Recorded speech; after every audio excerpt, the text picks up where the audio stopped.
Greetings and salutations. This is Imperator Vespasian and his ever-trusty sidekick. Hello. Are you an ever-trusty sidekick? Nah. We're doing some more unboxings on a new load of stuff that we've got, and we don't normally do 1/72 stuff, but we picked up a box, didn't we, of Stalingrad? Yeah, Stalingrad Army box. That's it. And we had a look around what else they did, and we found some awesome stuff. This is actually 1/72 from Caesar Miniatures, and it's World War II German Army for Stalingrad, which is quite awesome, really. It's there's not much else to say about the box. I opened them up and they weren't on sprues or anything, they were just in a bag. And I figured I'd just show you what they look like painted. So these are the guys put together. What do you think of them? Not bad. So they're wearing greatcoats, so the German infantry wearing greatcoats. These helmets have a little bag over the top to make them coloured, and they've got white camouflage smocks over the top of the greatcoats. I've done some troops in gloves, and I've done some troops with bare hands, and they're okay. I quite like them. They're decent figures. What do you think?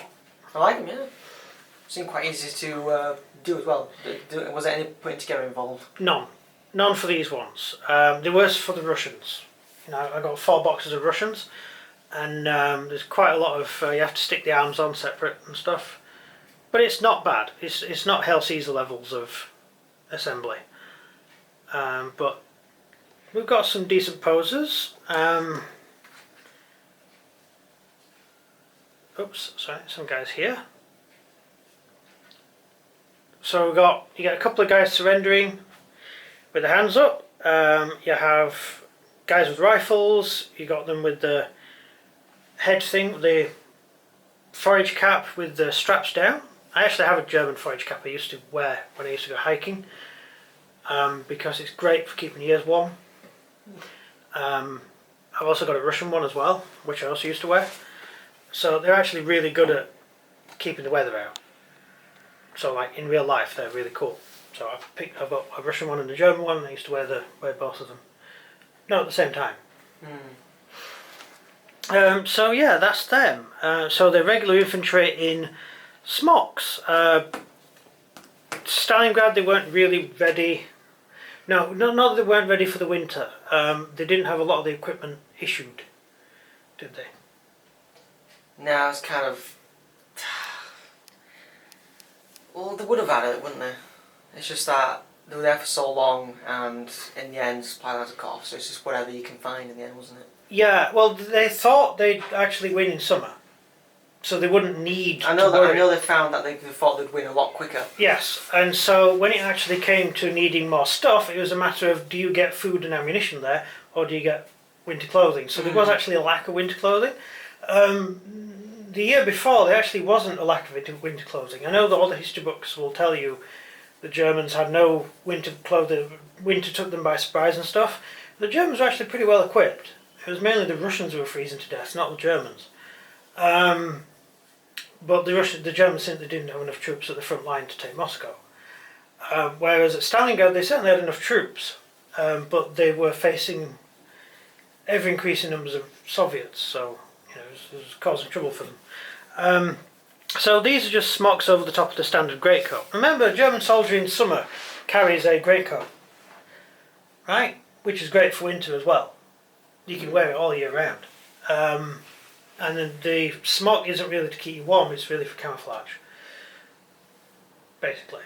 Although the bigger smock, which is double-sided, one side of the smock is camouflage pattern and the other side is white. You haven't seen the camouflage pattern, guys? If you turn that inside out, it's white inside. It's actually reversible. And so I always do the HUD's white. Camouflage, isn't it? Yeah, so I always do the inside of the HUD's white, because that's actually the inside of the thing is actually snow coloured, which is cool. Yeah, so that's it really. There's not a huge amount to say about the box. So overall, that's them. What do we get? We get riflemen firing, group of guys with captured Soviet weapons, the PPSH, which you will see a lot of at Stalingrad. because they captured so many Russian things at Stalingrad. Things. Weapons. You know, You didn't get any ammunition for it. yeah, they captured loads of Russian ammunition. Well, the Russians didn't really have any, so. Well, no, because the Germans had captured it. The depot was in Stalingrad. The Russians left Stalingrad. I mean, technically, the Germans had a tank factory in Stalingrad that was still functioning. There were like 7 tank factories in Stalingrad, but they'd all been destroyed, but one of them was still functioning. They were actually running tanks out on the day it was taken by the Germans. Which shows you the dedication of the engineers. Well, because it was that, I got shot. No. Yeah, okay. Oops. Not down. Then we've got this one. This one, you have guys carrying the MP40 and a German anti-tank grenade, which is basically it's a cluster grenade. Just loads of grenades together, Yes. isn't it? And it's just big bang. You tie loads of grenades together and it makes a much bigger bang than normal. Yeah. Honestly, you could probably kill a Russian tank with a normal German grenade. Roll it underneath the tank, can't you? Yeah, you could do that. Some people like jammed it inside the tank, like on like the you have like things like cold fuel and stuff. Yeah. And then stick it in the top, and then light it, and then run. Yeah, because you could cause a internal fracture. The inside armour of the tank will break off and be shrapnel inside the tank. Yeah, pressure wave. Yeah. Which is useful. Another thing, when they figured out how Panzerfaust was working, how they figured out the Panzerfaust, they worked out that if there was force behind the explosion, then the explosion would be directed away. So the idea of the Panzerfaust, it's actually a double explosion. The first one is to keep the second explosion going forward. Yeah.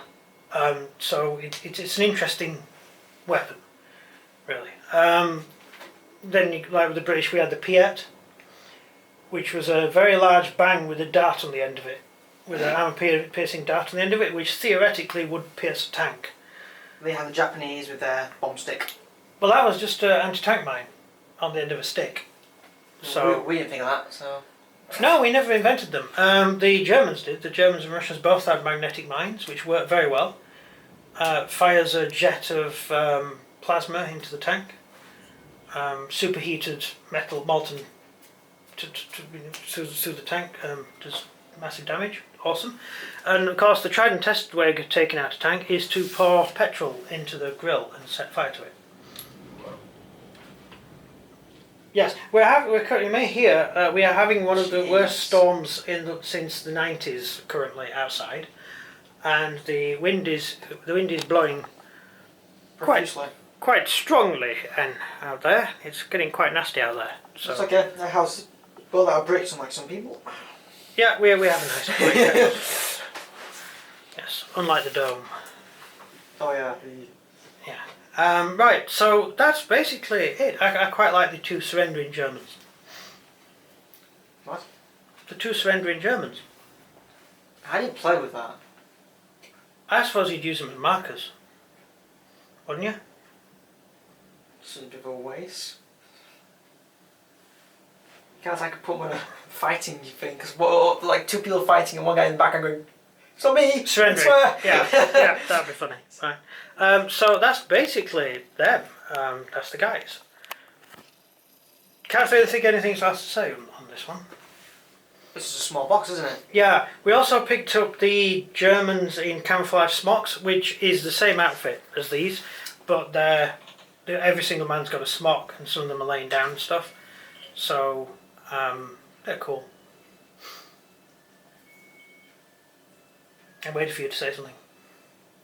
Just told you. That's it. Yeah. I mean, like, the thing is, it's a small box, and the good thing about them as well is that you don't have to stick them together, so there's not much to talk about. Like 28mm and stuff like that, there's a lot to stick together. Yeah. Things like this sprue has this particular thing on it, which is this particular figure, and these 5 arms are actually all for one figure, and stuff like that. Yeah. Especially bolt action. We just figured because we got the 172nd stuff. We thought we'd see what else was on the market. Yeah, we've got a few decent picks, which everyone's going to see. Yeah, we'll be having a look at them in a bit. We've got nice little Hanamags to go with them, which we'll do a video on later. So yeah, we've got quite a lot of decent stuff. If everybody knows, and put in the comments down below, if 20mm is actually really popular nowadays or not, because I don't know much about 20mm. No, I don't play 20mm, but we got these. I grew up with 10mm, because was my aim 10mm or 15mm? When I was a kid. 10. 10mm lizard men, didn't I? Yeah.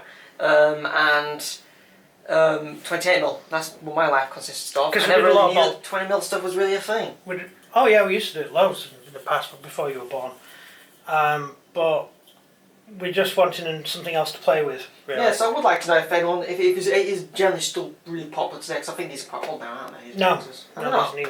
Is it new stuff? Oh, it's nearly all new stuff. Awesome, isn't it, that, actually? Yeah, Caesar's art. relatively new. So there's quite a few companies doing 1/72 stuff nowadays. There's a lot of new stuff on the market, particularly like World War II stuff, Napoleonics. I remember hearing about Caesar miniatures a long time ago. And it started off doing Napoleonics mainly. Everyone knows that's Napoleonics, don't they? Yeah. But they do some great like baggage trains and stuff for the Napoleonic era, where you've got dead Frenchmen in piles and Cossacks attacking the baggage train, which is awesome. French on sleds. I always thought that 20mm was more niche than anything. Well, then again, it's because I always thought that 6mm was niche.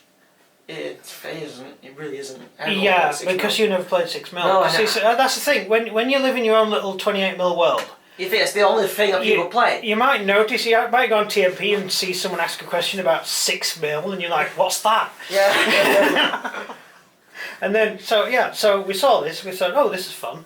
And what else can you get for it? Because I know we used to get the old I used to get the old FX kits when I was a kid. And then we got a lot of 20mm stuff. Most of them were resin casts. Yeah. Way back when, and we would have been a baby then. But we sold it all to get 28mm bolt action, polish, and Eastern Front stuff. But we got rid of all that stuff and got 40k. Then all that stuff. I got Hail Caesar. Hail Caesar collection with 6mm Napoleonics. Yes. We actually played that. I think that's the only 6mm game I've ever really played. And you lost every battle. Yeah, I cannot believe that. I rolled all sixes every single time. You rolled a 6 and a 6 because you had a follow-up rule, and you actually got all the way through the French army with your Dutch cavalry and captured Napoleon. Yeah, with the Dutch cavalry just kept rolling a 6 every single way through. Oh, was it a 6 and a critical dice or something? And then we're like, well, maybe it's because I'm playing this side. Maybe so we changed sides, and I lost. Yeah. But yeah, that was fun. But anyway, we did 28mm Napoleonics as well. Oh, we did do 28mm Napoleonics. We did what? We did. Did we ever do any videos on that? Yes. Did we? Yes, 3 videos. We did 3 times. And then someone bought it. Hi, Sam. Yeah, someone was like, I can have that. I was like, oh, okay. Yeah. Okay. if you contact us, well, you can have anything we've got. Yeah. We'll sell anything. Contact us and we'll be like, yeah, sure, do it. Yeah, and then you won't be able to watch videos on it because you have to make it again. Which doesn't take you long, so. No, I did this stuff this morning. I just got them out of the box and painted them this morning, which didn't take long at all. You should be a professional moulder. Yeah. You make master mould too. Yeah. Right, I think that's it really. Not much else to say about it, because we got more to say about the other stuff. These are just German infantry. Specifically for one thing. Yeah, for one thing. Stalingrad. Yeah, this is just a Stalingrad box, which is awesome. Don't get me wrong. I love the JU52 in the market. Is it 52? Isn't You it? said gibberish. You literally just mouthed gibberish. It's a transport plane. Right. It's a Junkers 52, I think. Crashed in the background. Oh, aye, right. Okay, I get you now. No, it's not a paratrooper thing. Yeah, they use it for paratrooping, and mainly for supplies. They also use it as a bomber. They basically drop bombs out of the door. So, desperation, really. But they were okay. Sort of the workhorse, the German air fleet. Not the best plane in the world. Then again, compared to what they were up against, i.e. bad weather and wind, you know. Anyway, that's basically that. Right, over to you. If you enjoyed the video, please like and subscribe, and comment down below what you think of Caesar miniatures or World War II German infantry for Stalingrad. Or Winter War, really. Yeah, and we haven't based them yet because I only painted them this morning, and we're looking for a rule system to use. Oh yeah. So we're working out how to base them. We've already done some stuff which we're not playing with, we're selling it. But they might have some ideas. yeah, you might have some. So if you get any ideas of decent rule systems for this sort of scale, that'd be cool. I think it's Fog of War. Is it Fog of War? The one we used to play? I think so, actually, yes. That actually rings a bell. Yeah, we have 4 figures on a base. Is it 3 bases to a platoon? That's more Hail Caesar, isn't it? No, Auto World War base. II. No, yeah, it's like Hail Caesar, but it's World War II. I can't remember. Anyway, don't worry about it. We've finished the video. Just go away. What are you still doing here? Thank you for watching, and goodbye. See ya.